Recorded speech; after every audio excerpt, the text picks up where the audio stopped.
Christopher Carter here on the Locked On Steelers podcast. We break down the Steelers' big win over the Ravens, why it was elite defense, why the offense did struggle, but does have hope for the future, and why the Steelers are real contenders at 8-2 atop the AFC North. It's the Locked On Steelers podcast. Let's get into it.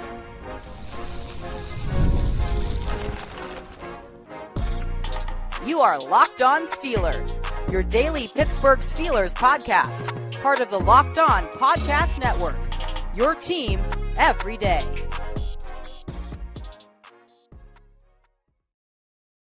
Hello and welcome to the Locked On Steelers podcast. I'm your host, Chris Carter, bringing you your daily dose of all things in the Pittsburgh Steelers. As always, you can find the show on your favorite podcasting apps and on YouTube. Like this video if you enjoy it. Subscribe to this YouTube channel to get all of your daily Monday through Friday episodes, as well as our bonus content. We thank you for making us your first listen every day because we're your team every day. And today's episode is brought to you by Hillsdale College. Go right now to hillsdale.edu/lockedon to enroll. There's no cost. It's easy to get started. Steelers fans, it's a victory!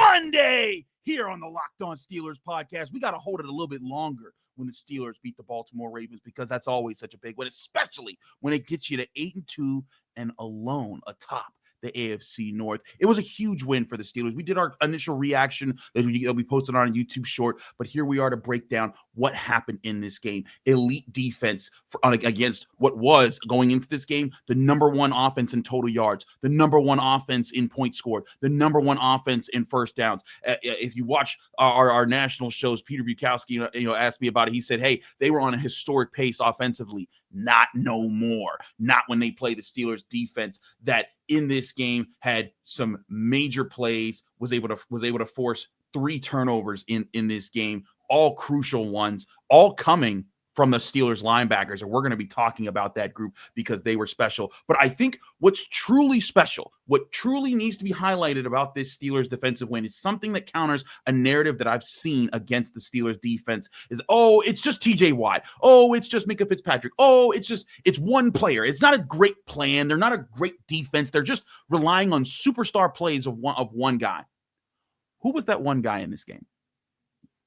That's a rhetorical question. There wasn't one. It was a true team defensive effort, and I thought that was replicated when I went around the locker room. I asked Landon Roberts. He used the word no Superman. Patrick Queen said no Superman. TJ Watt said no Superman. We're going to play some of those clips for you. In fact, here's Patrick Queen, who had a fantastic game. I'm going to get to him. 10 tackles, led the team, back-to-back fantastic games for him, and a crucial forced fumble that gave the Steelers a field goal in a game which they won by 2 points. Here's Patrick Queen at the Steelers podium talking about the true team effort of the Steelers win. What do you say with the totality of this defense to contain what was the number one offense when they have all these different weapons and consistently do it throughout a game when you're not getting a whole lot of help offensively? Yeah, I think it was good team ball. I think the offense did a good job of time possession. I think the defense came out there. We just did our job. We just played team defense. Everybody else did their assignments, and we just played a great team defense. So every single guy, like I said, just did their job. Nobody wanted to be Superman. Nobody wanted to try to do too much.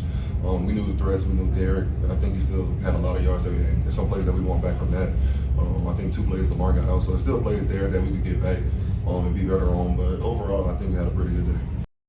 Now, here's the thing. I think 2 things I want to note there, leadership-wise, from Patrick Queen. The no Superman ball is important. What that highlights is that this team played assignment football. No one stepped way out of their assignments and made a ridiculous play that's outside of the confines of what they're designing to stop the Ravens. They all played to their assignments, and when you play together like that and you get wins like that and you get stops like they did in this game, that's huge. I'll also point out, he gave a very big point to the offense that I wasn't ready to give when I looked at a game where they didn't get any touchdowns in this game. But he brought up a very good point. The Steelers put one-time possession handedly in this game. 36 minutes, 22 seconds to the Ravens, 23 minutes and 38 seconds. That's almost a full quarter of play more that the Steelers got on offense compared to the Ravens. You look at recent years where they struggled at time possession, that's where eventually an offense gets a third, fourth, fifth drive that they normally wouldn't have gotten in this game that would have given the Ravens the chance to get the lead and get the win in this game. A big time point there for Patrick Queen to point that out for his team. I think that's a really good thing there. But to his point back to about the overall defense, it was team commitment. The defensive front made a difference, and and bringing things down. The pass rush was there to pressure Lamar Jackson. And I want to point this out too. I know Steelers fans love to rag on Lamar Jackson, but I thought he balled his heart out in this game. There were several times where the Steelers got initial pressure right away, and he was able to just buy time, keep a play alive, and avoid the sack. Now, the Steelers did eventually get into the backfield. I think they got 2 sacks, one from Dean Lowry, one from TJ Watt. But they could have had several more in this game because there was a lot of pressures. But Lamar Jackson did not matter. And that's why he's been a 2-time MVP. That's why he's in that MVP conversation again this year. But this Steelers defense has his number. Just like they have the Ravens number, this has now been 9 straight games between these two teams that have come down to a single possession. And the Steelers are 8-1 in those games. That is not by accident. That is not happenstance. Once is luck. Twice is a coincidence. 3 times, okay, maybe that's a trend. 8 out of 9 times is dominance. And that is where this rivalry is right now. The Steelers have dominated the Ravens in the past 4 years now, going on 5 years with this season. But again, I think it says a lot that they were able to stick to their assignments in this game. Listen to TJ Watt talking about how they tried to make plays. Again, stay focused in their game plan, but make plays on a backfield that consists of Lamar Jackson and Derrick Henry. TJ, what went into the plan to stop Lamar and Derrick as a dual threat that they tried to use against you guys all day? Just trying to be decisive, play fast, get as many hats of the football as you possibly can, be trying to swipe at the football as much as we possibly can as well too. And I think Herb starting the game off the way that he did, being able to force a fumble, and then Payton having a crucial play for us, same with PQ. Guys are just making plays, and it all starts with fundamentals. What do you think it says about your defensive plan as a whole that allows you guys to deliver such a strong game against the number 1 scoring, number 1 total yards offense, and no one really had like a Superman type of stat day for you guys? Everybody person doing their job. Like I said, we have a lot of playmakers on paper and off paper. I mean, just guys that can make plays. How about Payton Wilson? I mean, just a huge play from a guy that we talked about that we were out all week. And to be able to see those things go from the film room to the game field is massive. And I think there's a few point things. One, that Payton Wilson interception was insane. It reminded me of the Devin Bush interception in his rookie year against Lamar Jackson, which was the first time they faced Lamar Jackson. But this was even more insane because he ripped the ball out of dude's hands just before he got to the ground. Just a fantastic play on his part. But all the linebackers contributed in some way. TJ Watt had a sack. Patrick Queen ripped the ball out, forced a fumble right before halftime that gave the Steelers a field goal that helped them win this game. Nick Herbig, first possession of the game, punches the ball out, gives them their first field goal. Payton Wilson's interception basically countered Russell Wilson's one interception in the game. We will get to the offense. They were not good in this game, and I'm going to talk about that a lot. But we got to focus on this defense first, and there's still more to talk about here because, again, I look at what TJ Watt's talking about. It's guys playing to their assignment. Fundamentals, and the fact that you have that consistent fundamental execution across the board where you get those big plays on occasion, but the bottom line is you don't allow too many you don't have too many big plays that you allow because of those fundamentals. That's what makes great defenses, especially in today's NFL. And look, again, the Ravens still made some big plays. Derrick Henry had a 31-yard rush where the Steelers just lost him one time, and he made him pay for it. But in those 12 other carries, he had 34 yards. So outside of that one play, they bottled him up. Lamar Jackson, similar deal. He had a 25-yard rush. Other than that, they were able to keep him mostly contained in this game. The passing game, they allowed one passing touchdown to Zay Flowers, and you could say maybe he pushed off on Dante Jackson. But again, this was the number 1 offense, and they contained them very well. And even after that, the focus it took to get the 2-point conversion stop was huge. And I think there's some really good points here by the Steelers in the locker room after the game talking about, hey, this is what went into making that happen because they studied what the Ravens like to do in those red zone situations. TJ Watt talked about it. He said, hey, you see us do 7 shots all summer long. That's what that is for. And 7 shots, for those who don't remember, is when the defense and offense just go back to back, 7 straight plays from the 2 who can get in. They practice those situations.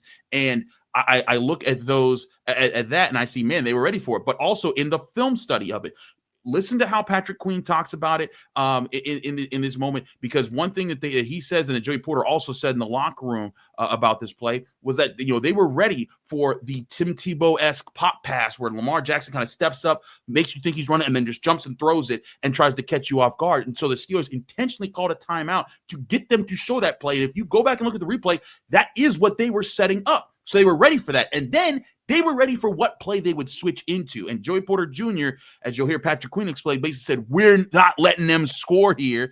I think this was just a testament to not just talent, but game planning and execution of the game planning, which goes from coaching to execution and all down the line. Here's Patrick Queen talking about that and more what the Steelers did right. When you guys called timeout before that 2-point conversion, can you walk us through your mindset against a versatile player like that? Yeah, we seen how they came out. I think it was tackle over.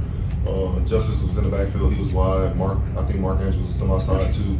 And they ran quick this way to try to get everybody flowing. And Lamar was running to the line. I think he was about to do a jump pass, but I can't remember to who. Maybe the guy who reported eligible. And then we called timeout. We just understood, like, everybody just do their job. We ain't got to do nothing spectacular. Just go out there and just get a play and make a stop. And Joy, who usually be the most quiet one, was sitting there like, we stopping him and not scoring this 2-point conversion. So that was huge. And hearing him actually gave everybody some confidence to go out there and get that stop.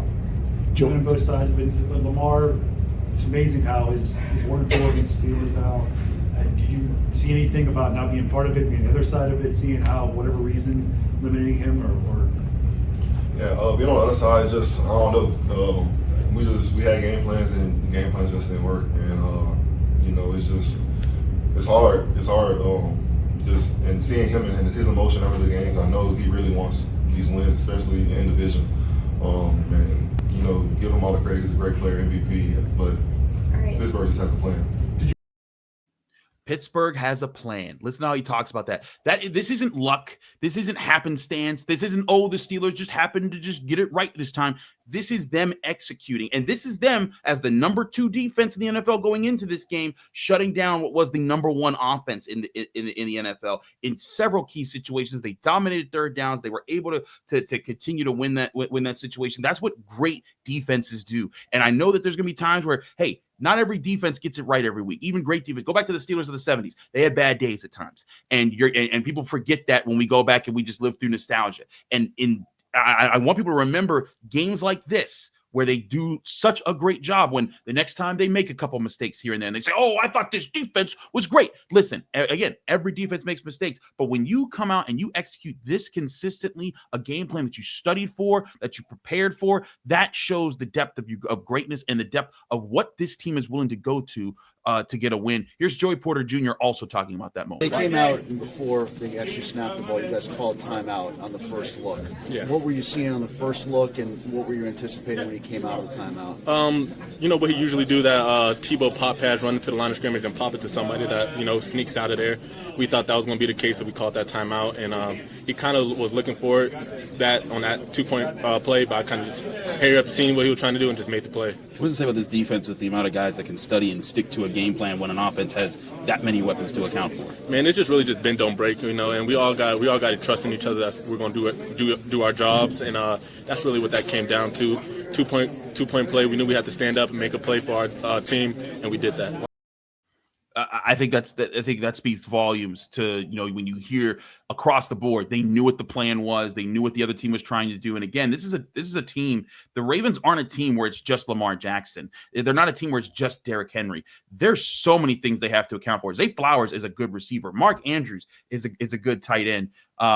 There are so many factors that play into how the Steelers have to prepare for this team, and they were ready for almost all of them in this game. And it speaks volumes to how good this defense is and volumes to how well the coach this team is and how they executed in such a big game. There's also back-to-back wins for the Steelers against 7-win opponents. So you can't say that they're beating nobodies, even though you couldn't really say that anymore. Go look at what Broncos just did to the Falcons. But this is a good football team, maybe even a very good football team. And if they keep stacking wins like these, maybe even a great football team. But as I said, we got to talk about the offense. They struggled in this game. We'll talk about that next year on the Locked On Steelers podcast. I'm your host, Chris Carter. Stick with us. We'll be right back. But first, I want to remind you this show is brought to you by Hillsdale College. Time is our most precious commodity, so don't waste it by scrolling through some mind-numbing content for hours and hours. How can you spend it wisely to improve yourself? Our sponsor, Hillsdale College, is offering more than 40 free online courses, including Constitution 101, Intro to Free Market Economics, The Great American Story, Rise and Fall of the Roman Republic, and so much more. All of Hillsdale's courses are self-paced so that you can start whenever, tune in wherever. Plus, you can go deeper into with the readings, quizzes, discussions, and just enjoy the lectures. Go right now to hillsdale.edu/lockedon to enroll. There's no cost, and it's easy to get started. That's hillsdale.edu/lockedon to register. hillsdale.edu/lockedon. We're also brought to you by Prize Picks. Prize Picks is the easiest and most exciting way to play daily fantasy sports. Unlike other apps on Prize Picks, it's just you against the numbers. Instead of battling thousands of other players, including pros and sharks, you pick more or less on 2 to 6 player stat projections and then watch your winnings roll in. Prize Picks is the fun new daily fantasy game that everyone needs to start playing right now. Prize Picks is the only real money daily fantasy platform with any injury insurance policy. Your lineups stay in play even if one of your players gets injured. If your player leaves in the first half and doesn't return, Prize Picks keeps your lineup live. And now on Prize Picks, you can win up to 100 times your money with as little as making 4 correct picks. Prize Picks includes NFL, NBA, MLB, NHL, college sports, and so much more. Download the Prize Picks app. Go to prizepicks.com to sign up and play daily fantasy sports. That's prizepicks.com/LockedOnNFL. Use code LockedOnNFL. You'll get $50 instantly when you play just $5. That's code LockedOnNFL to receive a $50 bonus for just playing $5. Prize Picks, run your game.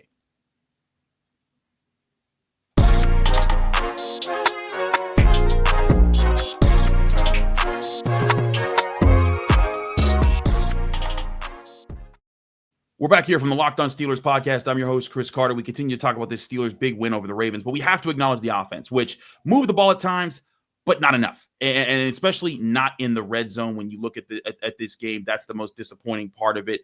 Them getting into the red zone 4 times and getting 0 touchdowns out of it, and that's just not what you want to have in this game. 4 out of 6 on third downs, 25%. Now again, they did move the ball. I think they did start to figure out some things later in the game when you look at how they were able to keep some drives alive, especially in the second half. They had especially in the third quarter, an 8-play drive that, it did just go 31 yards, but it's still an 8-play drive that takes up a decent amount of time, 4 minutes and 14 seconds. A 10-play drive that goes 61 yards takes about 5 minutes, 16 seconds. Even on the interception drive, which unfortunately ended poorly because of the interception, but that was a 10-play, 63-yard drive that took 4 minutes and 58 seconds off the clock. And then after the interception, they got the ball back.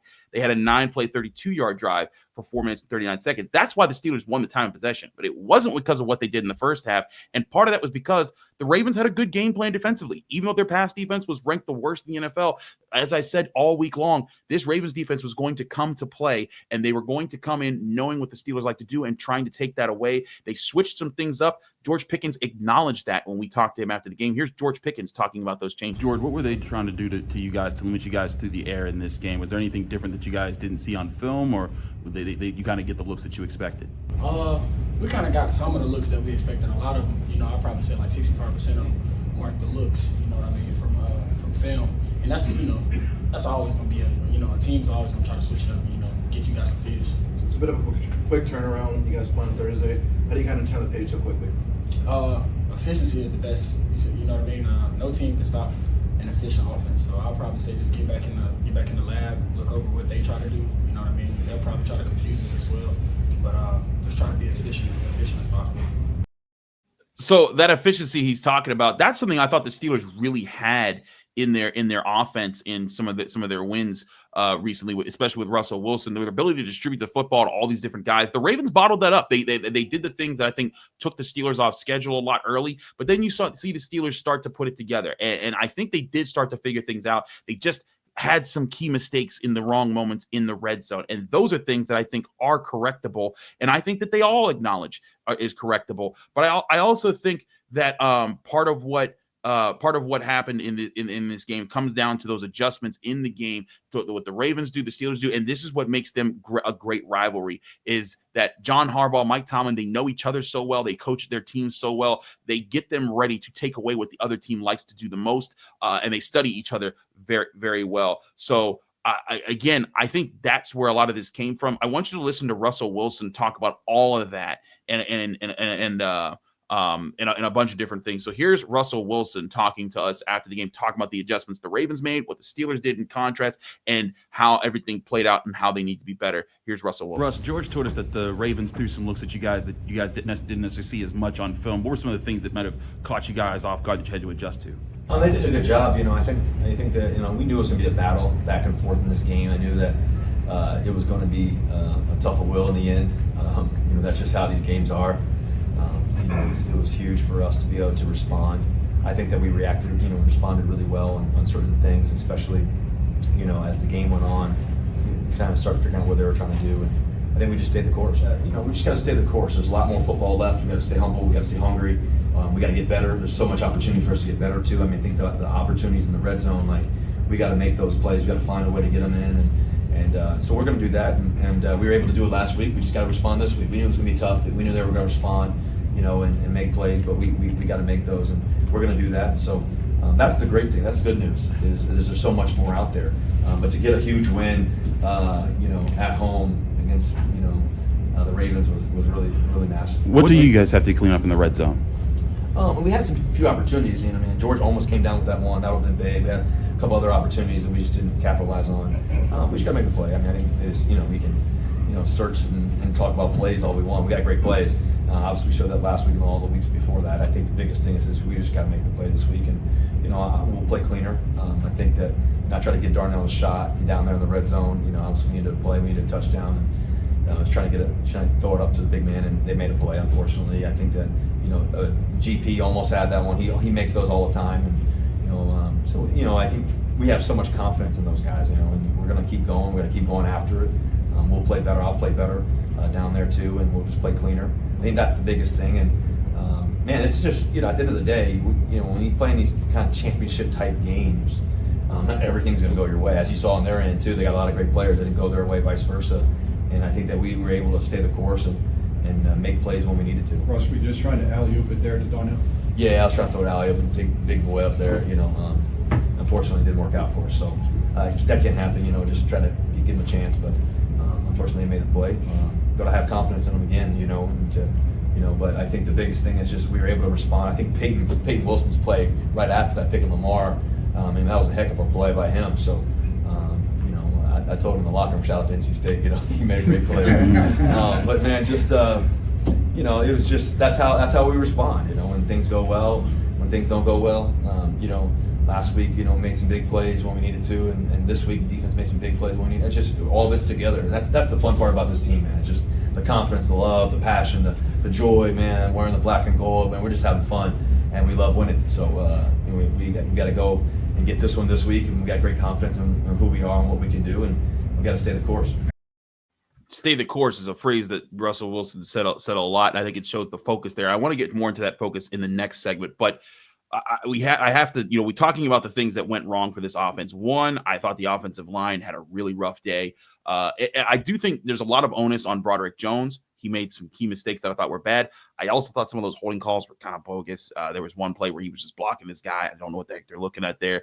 There's another play where it's like, it's the same thing that happens to TJ Watt every week and doesn't get called. And it was called on Broderick. And it's just, I see the increased frustration. There was an unsportsmanlike conduct where he just blocked Marlon Humphrey, and Marlon Humphrey got up and hit him in the face after the play. And somehow it's Broderick Jones's fault that Marlon Humphrey, was mad. And so I thought there were some plays bad, but that still doesn't excuse. There's several pressures that he gave up right away that he needs to get sharper at. I still think he needs to get better with his hands, but I could see him using his hands more. I thought he was really good in the run game. Najee Harris, I think, had maybe his best run was I think it was a 13-yarder that got them into the red zone or got them inside the 10 in the fourth quarter, and there was big blocks from Broderick and Mason McCormick. But in general, the offensive line giving up too much pressure. Russell Wilson was under siege a lot in this game. There were times Russell Wilson was missing guys over the middle, and again, I think part of it was the Ravens were taking away what he was looking at and were forcing them to adjust to things. And I think eventually the Steelers did adjust. You saw Darnell Washington get really involved in this game with some of the receptions he had. He had 2 catches for 42 yards. I think that's something that moving forward you could start to see more and more of if you're the Steelers, if you trust Darnell Washington to continue to grow. But that's again where George Pickens, going back to the top of this segment, talk about efficiency. The Steelers need to be able to be a team that can beat you with multiple things, not just George Pickens deep, not just a Mike Williams bomb, not just Najee Harris and Jalen Warren running, but Pat Freiermuth up the seam, Darnell Washington catching you off guard, using Calvin Austin here and there. Calvin Austin also had a drop in this game.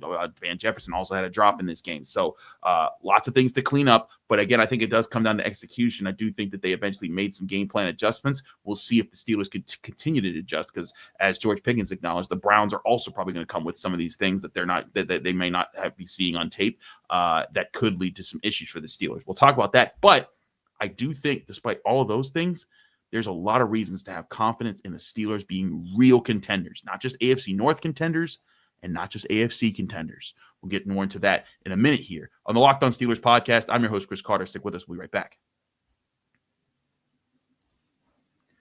But first, we'll remind you this show is also brought to you by FanDuel Sportsbook, the #1 sportsbook in America. You've heard us talk a lot about FanDuel because they are America's #1 sportsbook, and they offer all the odds, ends, and lines for NFL, NBA, NHL, MLB, college sports, so much more, and so many other random sports out there that you can get as well. But for the Pittsburgh Steelers, the odds are in to start off their Thursday their Thursday slate against the Browns. The Steelers open as 4.5-point road favorites over the Browns in Cleveland for their Thursday night football matchup. The Steelers money line is -220. The Browns is +184. The over/under sit at 39.5, which suggests maybe a lower scoring affair. Where will you place your bets on a short week? Make sure you do so on FanDuel, the #1 sportsbook in America. And today, if you're new to FanDuel, you can get started with $150 in bonus bets if you just hit on your first bet of $5 or more today. That's $150 in free bets today for new customers if you hit on just your first bet of $5 or more, only on FanDuel.com. Visit FanDuel.com Visit FanDuel.com to download America's #1 sportsbook today. That's FanDuel, America's #1 sportsbook.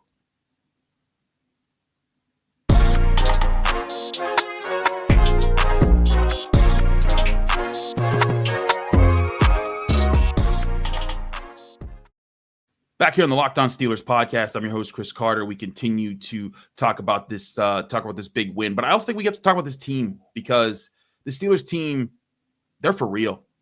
They are bringing it. They have now won 8 games. They win one more game, they've clinched a winning season. And it was funny, if they win Thursday night, they will not only clinch a winning season for them, they'll clinch a losing season for the Browns. But they're in prime position. Heck, if you truly believe in this team and you think that they can win out, technically, if the Steelers win out, they would be now the 1 seed in the NFL because of the Bills beating the Chiefs, and one of the Steelers' losses is to an NFC opponent, while both of the Bills' losses have been to AFC opponents. And again, I think that this is they've had some really quality wins this year. I mean, again, I don't know how this Chargers game is going to play out right now. It looks like they're controlling the Cincinnati Bengals right now, up 14-6, and now inside the 5-yard line. But if the Chargers were to win this game, they'd be a 7-win team. That'd be 3 7-win teams the Steelers have beaten so far this year. Which when you consider the Chargers and the Ravens and the Commanders, 3 good football teams that they beat in there. And also, I mean, you look at what the Broncos did to the Falcons in that game. The Broncos looking pretty good. Bo Nix lighting it up. I think it's time to start. If you're still holding back, if you're still one of the people that thinks, oh no, I'm just going to not give the Steelers any credit with thing, I think you're running out of space to do that. Now, again, things can happen. Guys can get hurt. Things can turn. But this Steelers team, there's youth on it. There's excitement on it. There's new pieces on it. And this Steelers team, I think, is even still figuring some things out themselves. They're not consigned to one particular style of play. Just last week when they beat the Commanders, it took 3 touchdown passes. It took the offense lighting it up against the number 11 scoring defense in the NFL. This week, completely different style of football against a rival. They were able to tighten it up. The defense was elite against the best offense in the NFL going into this game. And that, I think, it's those types of wins that make them contenders. But I think what's also impressive about all of this is the fact that the Steelers know they still haven't even played their best football yet. They know they can be a great team on defense while they're being a great team on offense and put together more complete games. Listen to how Russell Wilson talked about the focus the team has moving forward when we talked to him after the game. The best part is nobody blinked. And Coach mentioned that too. Don't blink. And we didn't blink. We stayed focused. We stayed in the moment. And so, we haven't done anything yet, though. We haven't done anything yet. We got a lot more to go. We got a lot more football to play. And that's the part that we embrace. That's the challenge that we enjoy. And so we're just going to stay the course. We're going to keep believing in each other. We're going to celebrate this, like I said, for 2 hours and move on. And know that we got a tough rivalry football game coming up again, in Cleveland. And so we got to be ready to go for that one. And we know it's going to be a tough fight. So. Two things. Don't blink. How many times have you heard Mike Tomlin say that to his team over the past decade? He says it a lot. It's what he always talks about. I think that shows you Russell Wilson buying in. And when you see Russell Wilson, a Super Bowl champion, future Hall of Fame quarterback, maybe quarterback buying in, it's going to make all the other guys buy in behind him. And that's kind of, again, what the leadership I think they wanted Russell Wilson to bring. But you also see him saying, we're not done. We haven't proven anything. We haven't done anything yet.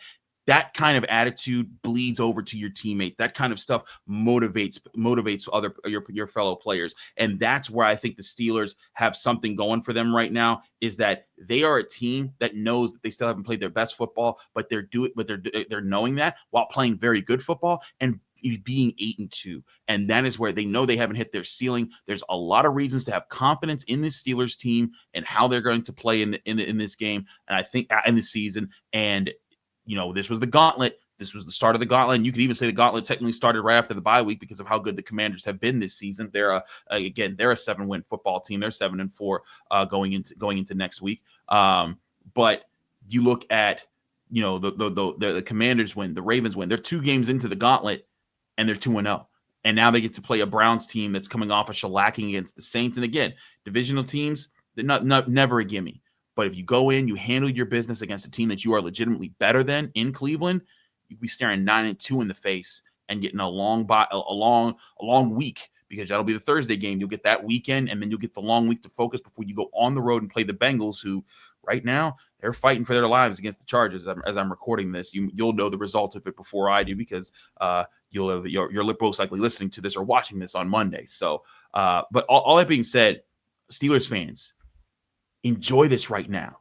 Your team is a real contender. Your team is dangerous. Your team is up there amongst the best in the AFC. And don't let nobody tell you, oh, well, their offense is going to suck against. The offense has been lighting up people up this year.